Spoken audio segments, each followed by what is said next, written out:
Hey everyone, and welcome to How to Hockey Card episode number 2. For those unfamiliar with this video series, it's a series that's designed to give you some tips and tricks and overview of getting into the hockey card world and just kind of answer any questions you may have along the way, maybe some tutorials, some walkthroughs, things like that, product reviews, a little bit of everything in between that. But without further ado, let's get into today's video, which is just a very basic Q&A about getting into the hobby.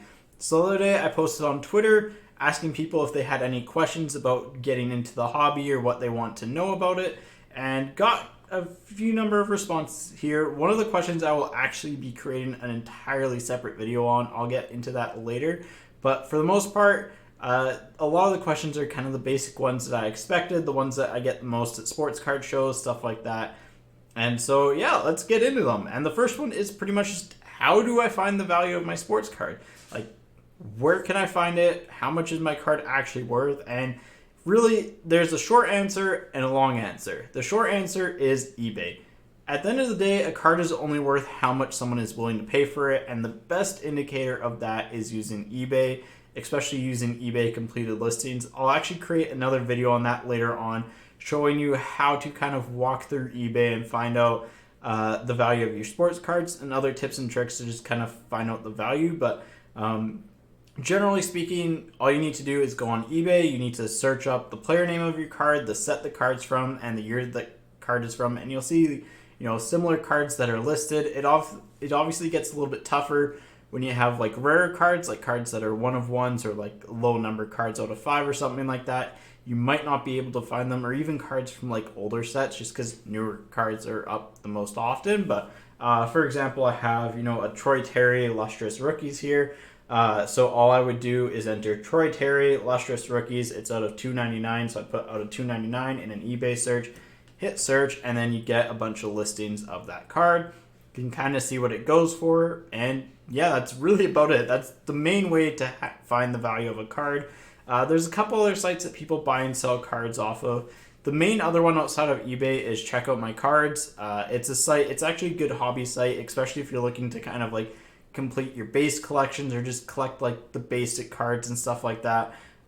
They do a really good job over there, so definitely check that out. Sometimes you can get some good deals on there as well, but oftentimes eBay is just better in terms of gauging what the market is actually on a card, because it's what the card sells for.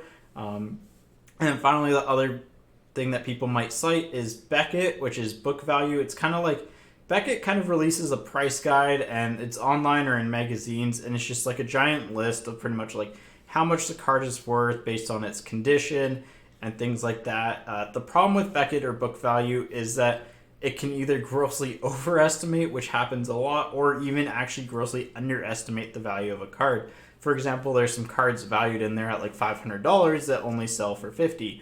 Or there's cards that sell for like $200-300 that are only listed at like $20 or $30. So eBay is just generally the best way, because again, it really just tells you how much someone is willing to pay for a card, and that is typically what gives something its value. So stay on the lookout for a video about kind of finding just a general walkthrough of how to find the value of your card and stuff like that. That'll probably be in 2 episodes from now, so hopefully by this weekend I'll have that video out there.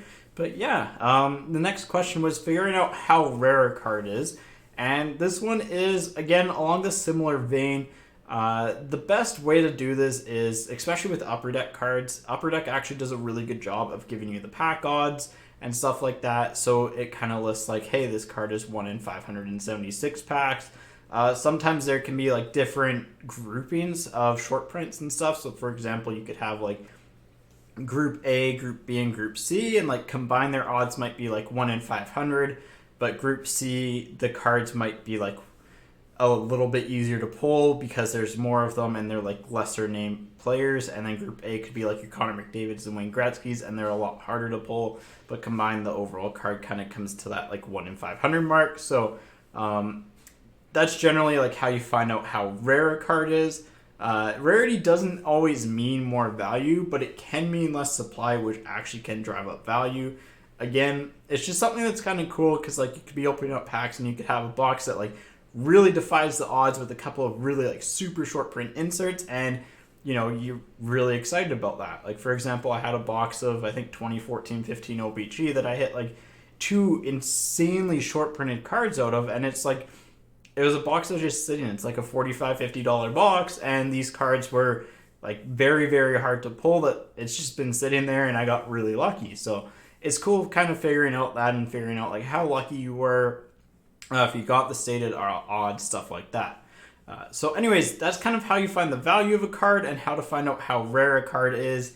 Next up is kind of the best place to get boxes. And this one is, again, something that is depending on your budget, it depends on your location, and a bunch of other things. So for current hockey card products, especially in hockey, and products released in about the past 6 months to a year, prices are generally going to be the same online compared to your local card store. So in general, my rule of thumb with getting boxes, especially if you're looking for like hobby boxes or like more retail style boxes, like the more expensive boxes rather than just the blaster boxes or like tins that you get at Walmart or something like that, is go to your local card store and support them, especially if they have like an enjoyable atmosphere and make it like more of an experience for you, because that experience, like talking to other people about hockey cards and stuff like that, is just so valuable, and it helps really create a better community.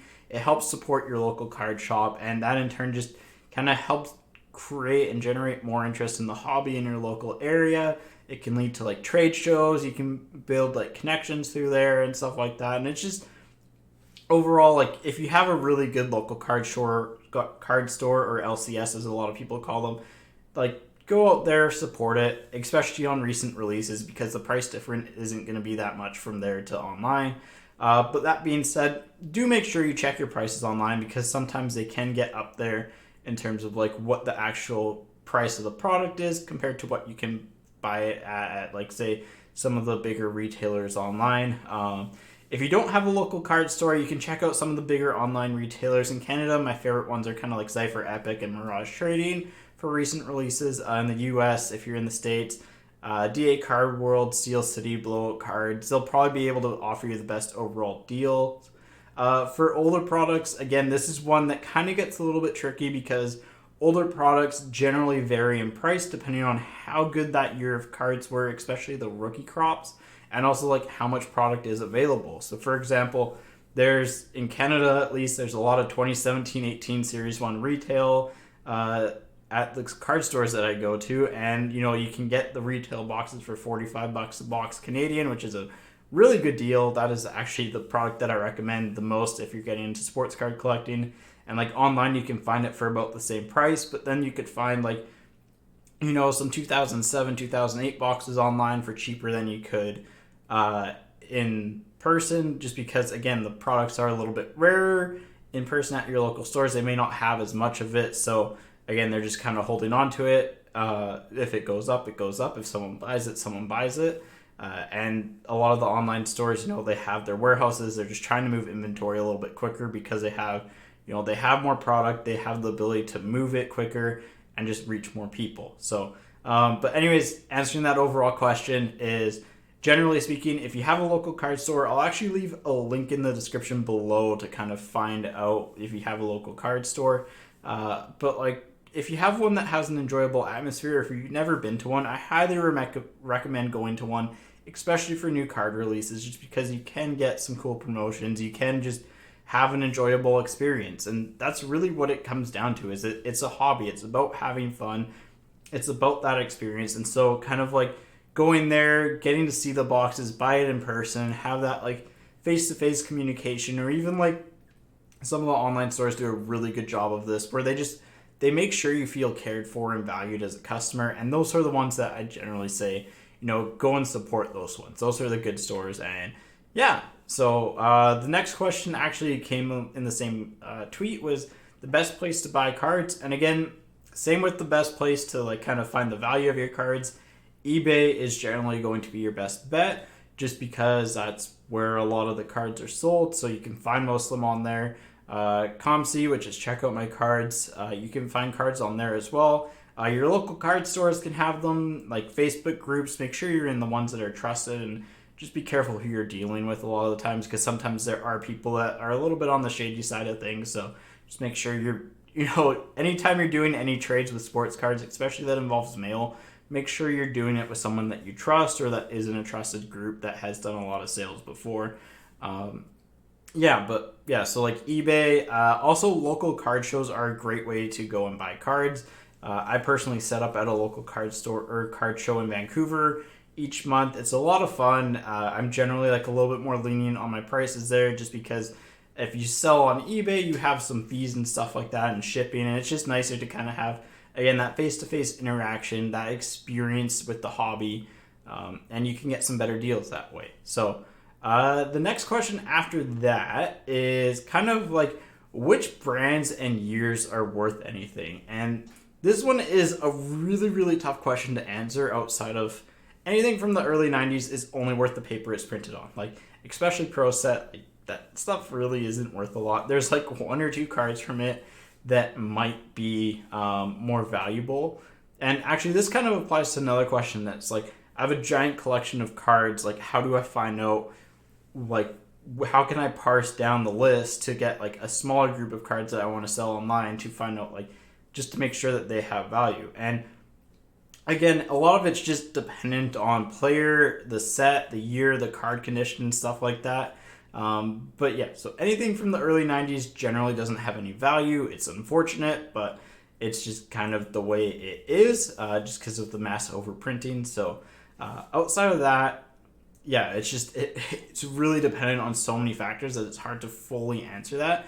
The best way would be to look for like your star players. So like your Wayne Gretzky's, your Connor McDavid's, your Sidney Crosby's, your Alex Ovechkin's, Patrick Waugh, players along like that kind of like talent level, and then also rookie years of cards of players. So like, your Pettersson rookies, your Jonathan Toews rookies, your Drew Doughty rookies, your Ovechkin rookies, Crosby rookies. I mean, if you have a Crosby rookie, then great. But even like current year products, like your Brady Tkachuk rookies from last year, this year your Cale Makar rookies, your Quinn Hughes rookies.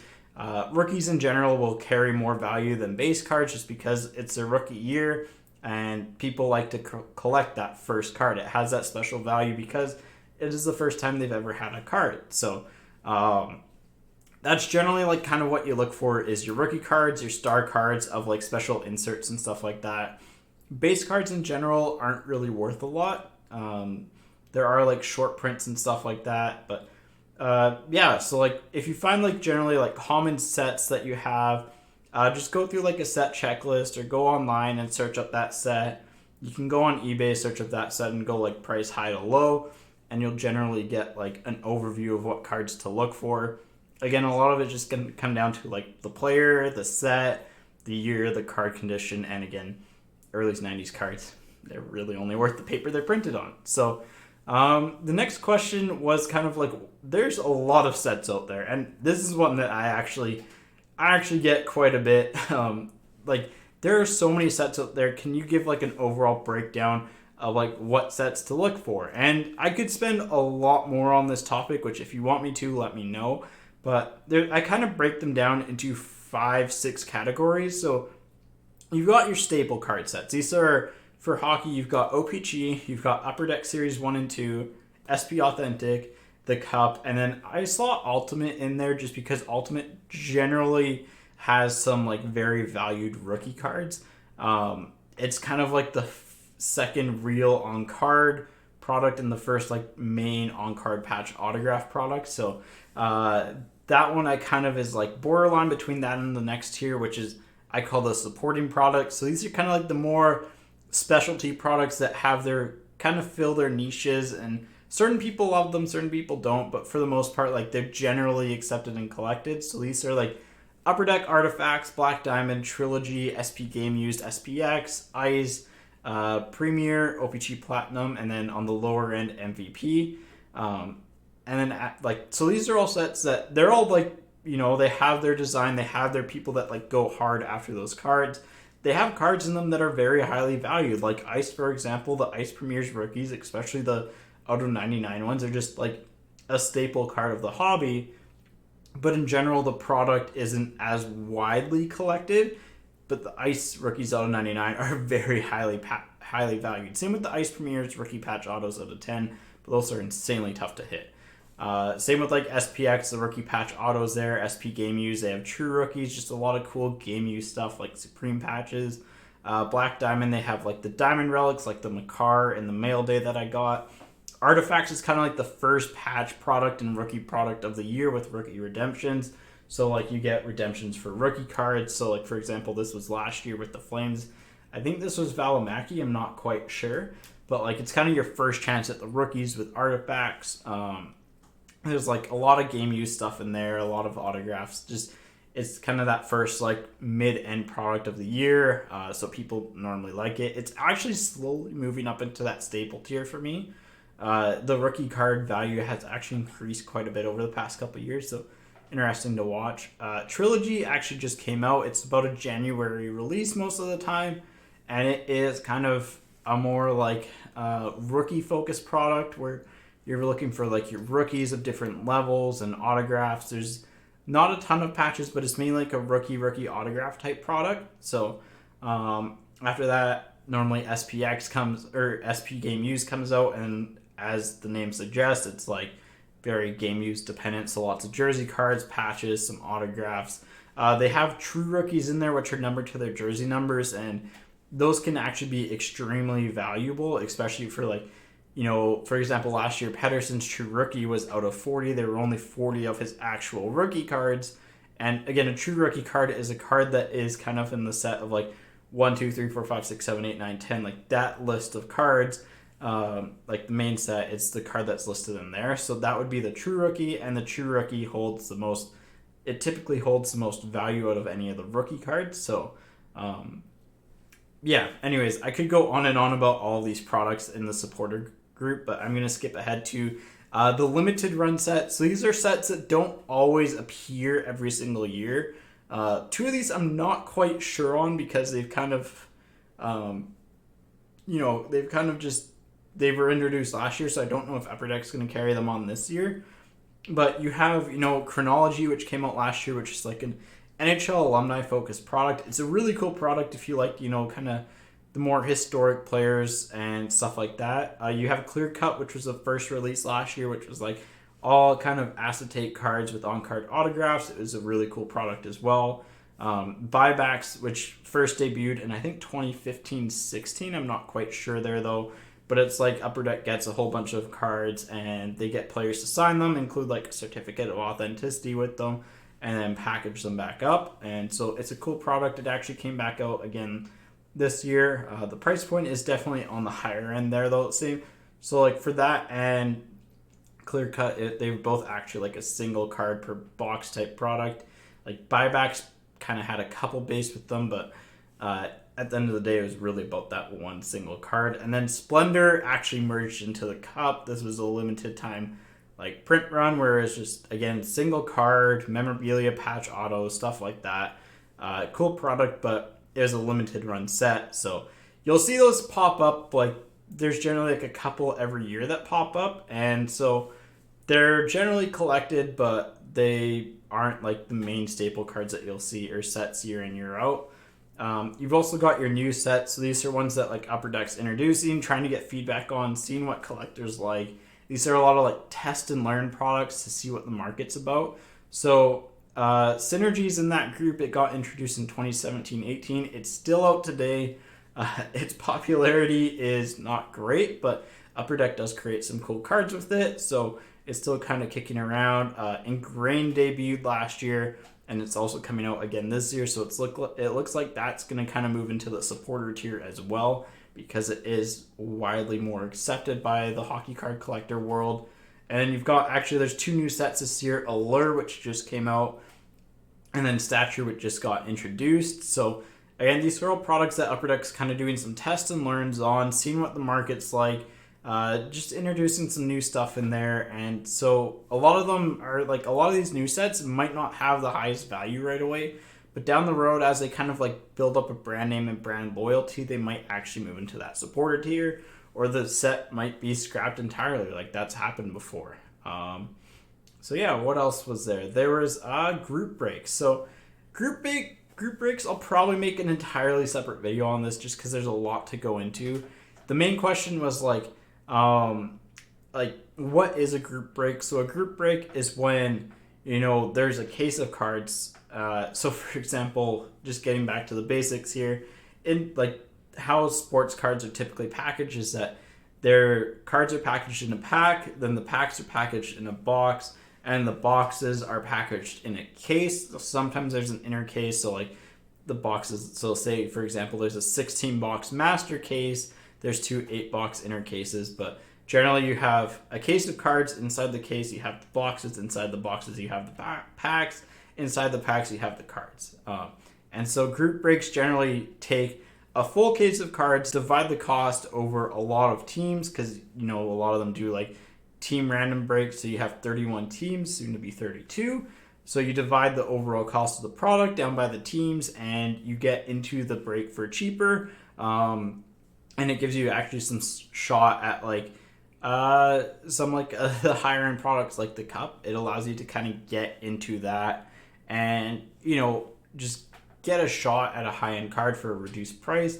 That's generally the gist of breaks. There's a lot of different formats, a lot of different styles. Again, I'll probably make an entirely separate video on that. Let me know if you want to see that as well. But just to kind of give you like some pros and cons of group breaking. So it entirely depends on like the product, the break format, and price point. Breaks in general can give you like a shot at bigger hits at a reduced price compared to boxes. There also carries some risk with that because you can actually get no cards from a break. Generally speaking, a break will only ship out the hits, so like anything that's like a rookie card or something like that, you won't get the base shipped out just because shipping out the base is kind of redundant and it's very costly and expensive. So in order to keep the cost lower for people like group breakers will just kind of make sure they only ship out the hits. So yeah, but it's a great way to kind of get a shot at bigger hits because as like companies like Upper Deck package their products, there's cards that are like deemed case hits. So these are cards that are found once per case. And so like your odds of getting that in a single box, if you buy a single box, are a lot lower because say it's a 16 box case, you have a 1 in 16 chance of getting that box. Whereas if you're in a case, that case hit is going to be in there. Like if you're in a case break, that case hit is going to be in that case break like every single time. So now it just comes down to which team hits it, and if you have that team, you generally get that hit at a majorly reduced cost, which is awesome. But the flip side again is if you miss out or you don't get good cards in the case, I mean it happens in a box break too, where you can just not get the best of boxes, or you could get a really insane box. Same with group breaks, you could have a really bad group break or a really insane group break, and again, a lot of it just comes down to luck. So in general, it's like it's really hard to kind of go through and tell you like what method is better. In general, it just comes down to what you enjoy. The pros of group breaking is that you can get into higher cost products like the cup, ultimate, premier, and like into cases of cards for a fraction of the cost. You can actually buy the specific team you want to collect. So if like you don't care about any other team, you just want, for example, Vancouver Canucks cards, you can go in, buy the Vancouver Canucks if they're doing like a team select group break, and you can just only get the Vancouver Canucks cards out of that. And that's what a lot of people like, right? They like to collect their team, so it definitely helps with that. At the same time, sometimes those teams are expensive because they have the top rookies, and just there's a lot of little things with that. I'll go into more detailed breakdown of group breaks, but the general pros and cons again are group breaks give you more shots at bigger hits at a reduced cost, but they also carry a little bit more risk with being shut out. At the same time, you also lose out on the actual experience of opening up the cards, which is, again, one of the best points of sports card collecting, right? Like, you love opening up the boxes and stuff like that. So, yeah, that's really all there is there. I'll make a separate video on that. Sorry if it's kind of like hard to understand that. If you have any questions, let me know in the comments or on Twitter. I will do my best to answer them. Again, and one of the other main positives of group breaking is that there's a good community around them, so you can find people to trade with, to sell your cards to buy cards from, and just have a little bit more fun with that. It's a lot more of a community building thing, right? Because you have a bunch of people buying into teams rather than like going to the store, buying your box, either opening it there, bringing it back home, and opening it up. Like, it's a lot more, opening up a box is a lot more like single person or like 2-3 people focused, where a group break is like a large group of people coming together. It's like a sports card party, be the best way to describe it. So yeah, that's really about it from all the main questions. The final one that I want to get to in an entirely separate video is like to grade cards or to not grade cards. And this was a great question. In general, again, it is an extremely complicated question because there are so many factors, so many variables, and I can spend probably 10-15 minutes talking about that. We're already 25 minutes into the video, so I'll save that for another video. But in general, grading cards, there are a few specific cards that you're looking to grade, especially in the hockey card world. And then outside of that, a lot of it just comes down to the condition, because grading cards can be expensive. It generally costs 20 to 30 to even sometimes $50 to grade a card, depending on who you're sending it to, how many cards you're sending off for grading and stuff like that. So I'll create an entirely separate video on grading, just because it is it is a very deep subject and there's a lot of nuances behind that. But anyways, that's going to do it for this episode. Again, let me know if you have any questions in the comment section below. Anything that I can clarify on, or anything that you want to ask, I will do my best to answer it below in the comment section. Any of the links that I mentioned, I'll try to include in the video description. And yeah, that's really about it. So I think episode number 3 is either going to be grading or just more of a walkthrough on how to find out the value of your card. Haven't quite decided on which one I'll do next, but be on the lookout for that. I should get both of those out this week. Without further ado, thank you for watching. Hopefully you learned something. And yeah, as always, take it easy and catch you guys on the flop side. Peace.